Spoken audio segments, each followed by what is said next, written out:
Assalamualaikum warahmatullahi wabarakatuh. Kembali lagi bersama saya Chatrat Majid. Dalam hal ini, kali ini saya akan bahas mengenai peluang bersyarat. Oke, sebelum mengenai peluang bersyarat kita bahas, lebih dulu kita harus mengenai apa itu peluang.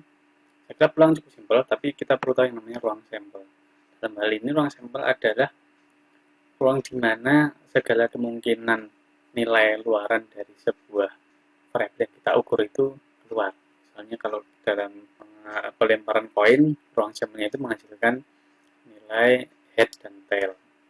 Dalam dadu, ruang sampelnya adalah 1, 2, 3, 4, 5, 6. Begitu juga kalau ruang sampelnya itu bisa berupa bilangan real, bilangan diskrit, dan seterusnya, atau simbol-simbol tertentu. Nah, kemudian kemungkinan, apa itu kemungkinan? Kemungkinan adalah banyaknya nilai tersebut muncul itu kira-kira berapa kali. Bisa jadi dari data, bisa jadi dari perkiraan. Misalnya, kalau kita lempar sebanyak 10 kali koin, nanti kemungkinan keluar head, jadi number of head, atau kita harus number of head ini, bisa jadi kalau 10 kali keluar 6 kali. Yang tailnya misalnya 4 kali. Berdasar dari eksperimen misalnya. Atau kalau berdasar dari kemungkinan yang kita prediksi, bisa jadi ini 5, ini 5, karena koin tersebut cukup berimbang. Nah, kemudian kejadian atau event. Apa itu kejadian atau event? Yaitu kumpulan dari kemungkinan kumpulan dari luaran-luaran yang mungkin ketika kita lakukan eksperimen dari untuk diukur peluangnya. Misalnya kejadian di koin itu ada dua, misalnya kejadian A itu adalah head, B itu tail, ya harus A sama B, misalnya H dan T. Bisa jadi kejadian itu juga kumpulan, misalnya untuk dadu itu misalnya genap, kumpulan dari nilai 2, 4, 6, atau misalnya kecil, kalau ini G, ini K, misalnya kita kasih nama eventnya. Ini adalah 1, 2, 3. Ini kejadian adalah kumpulan luaran-luaran yang mungkin terjadi dari suatu eksperimen. Kemudian, bagaimana mengenai peluang? Nah, peluang itu tentu saja kalau kita punya ruang sampel, peluang dari munculnya member dari sebuah ruang sampel ya satu. Kalau kita bicara hal yang spesifik, misalnya kita bicara koin, peluang head atau tail satu. Kemudian peluang secara umum, misalnya suatu event A, itu pasti di antara 0 sampai 1. 0 ini mustahil, 1 ini pasti. Misalnya, kalau kita bicara dadu itu peluang, misalnya untuk event A itu adalah genap, maka peluang A itu adalah, kita tahu, setengah. Setengah dapat dari mana? Dari 3 banding 6. Kalau misalnya B itu adalah mata dadu lebih dari 6 misalnya. Peluang B itu pasti 0.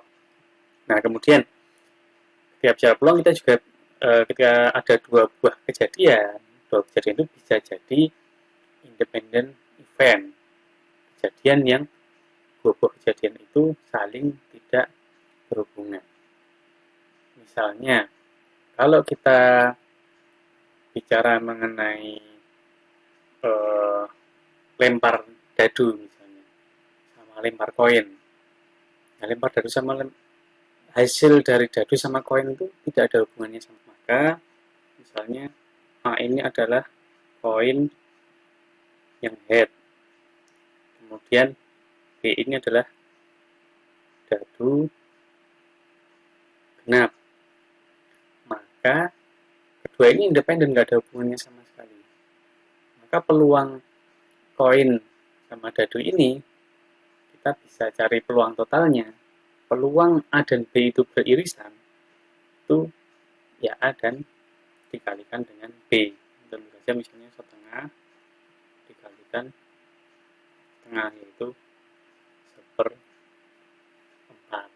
Nah, kemudian ada peluang lain, yaitu mutually exclusive event. Mutually exclusive event itu adalah peluang yang tidak mungkin ada hubungannya antara A dan B, itu tidak mungkin ada irisannya. Jadi misalnya ini adalah A itu genap, B itu ganjil untuk lempar dadu, maka peluang A dan B digabung itu adalah peluang A tambah peluang B. Dalam hal ini setengah tambah setengah. Genap tambah ganjil ya total itu 1. Seperti misalnya kalau A adalah kurang dari 3, B adalah 6 misalnya. Nah, ini ketika kita gabung, A dan B tidak ada hubungannya. Yang peluang A itu adalah 2 dari 6, peluang B adalah 1 dari 6. Ketika kita jumlah adalah setengah. Beda dengan kalau tidak modul eksklusif. Misalnya A sama adalah genap, B lebih dari 3.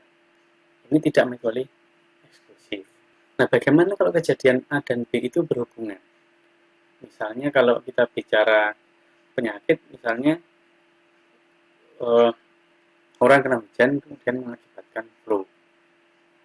Nah, si B itu, ya, orang itu sudah kena hujan, berapa peluang orang itu kena flu? Itu adalah peluang yang berhubungan. Bagaimana? Nah, kita bisa manfaatkan mengenai dari peluang bersyarat, yaitu bagaimana kalau peluang kejadian A setelah kejadian B. Jadi ada kaitannya. Setelah ini, kalau dalam bahasa Inggris biasanya kita kasih nama given. Probability of A given B. Setelah muncul kejadian B.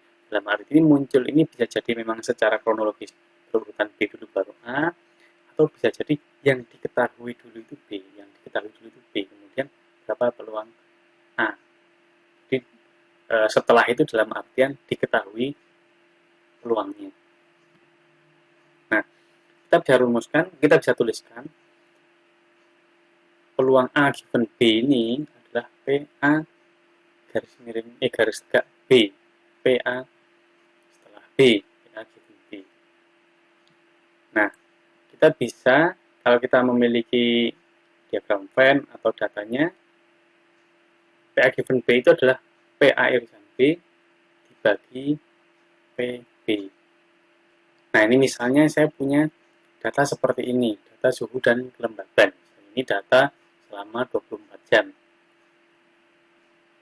Ternyata suhu dan kelembabannya seperti ini. Jam 1 sampai jam 12 malam suhunya setiap jam rata-rata seperti itu. Kemudian kelembabannya juga seperti ini, data yang Anda bisa peroleh secara free. Nah, misalnya saya kategorikan. Nah, misalnya suhu kurang dari 24 itu rendah. Kemudian suhu di antara 24 sampai kurang dari 29 itu sedang, kemudian total lebih dari 29 itu tinggi. Untuk temperatur ya, maksud saya. Nah, ini saya bisa bikin tabel di sebelahnya ini, begitu juga untuk yang kelembaban. Misalnya batas untuk kelembaban itu 60 sampai 80. Ini misalnya saja, Anda bisa definisikan sendiri. Ini bisa saya rangkum seperti ini. Nah, berapa peluang suhu rendah dalam waktu 24 jam? Bisa kita hitung. Di sini suhu rendahnya ada 4. 4/24. Kemudian yang suhu sedang ada 13/24. Suhu tinggi 7/24. Kemudian kelembaban kelembaban rendah 4/24, kelembaban sedang 16/24, kelembaban tinggi 4/24. Ini misalnya.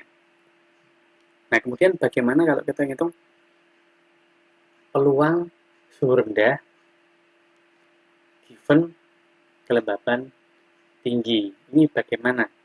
Tentu saja kita bisa manfaatkan teori peluang bersyarat tadi adalah peluang suhu rendah muncul bersamaan dengan kelembaban tinggi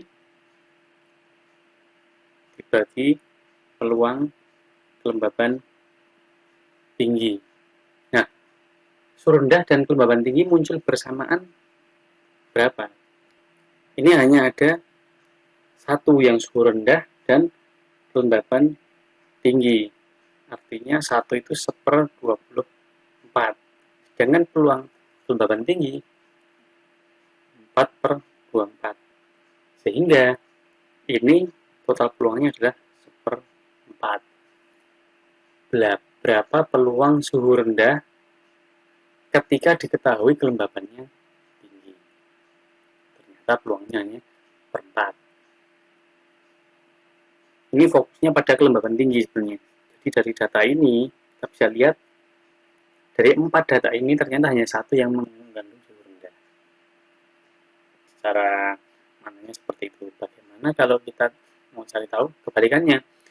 Berapa peluang kelembaban tinggi jika diketahui suhunya rendah? Sama seperti tadi, kita bisa menggunakan teorema yang sebelumnya, yaitu peluang kelembaban tinggi dan suhu rendah muncul bersamaan dibagi peluang suhu rendah. Kelembaban tinggi dan suhu rendah muncul bersamaan. Sama seperti tadi, itu 1/24, dan suhu rendah peluangnya hanya 4 juga. 4, kebetulan sama, yaitu 1/4. Nah, kemudian terkait dengan peluang bersyarat, muncul teorema yang disebut sebagai teorema Bayes. Ini agak beda karena di sini memunculkan PA given B dan PB given A bersamaan. Jadi kalau saya tahu PB given A dan PA dan PB, saya bisa mencari PA given B. Atau kita bisa tulis PA given B kali PB itu sama dengan PB given A kali PA. Jadi sama seperti tadi, kalau saya punya suhu rendah itu berapa setelah diketahui suhu tinggi, saya bisa balik berapa suhu tinggi jika diketahui kelembabannya, berapa peluang kemunculan kelembaban tinggi ketika diketahui suhunya rendah. Nah, ini PA given B itu disebut sebagai posterior probability dari PA given B, sedangkan yang PA dan PB ini masing-masing disebut sebagai prior probability karena sudah diketahui. Nah, ini kita bisa terapkan di yang sebelumnya tadi. Misalnya kita tahu P, SR, given kelembaban tinggi. Maka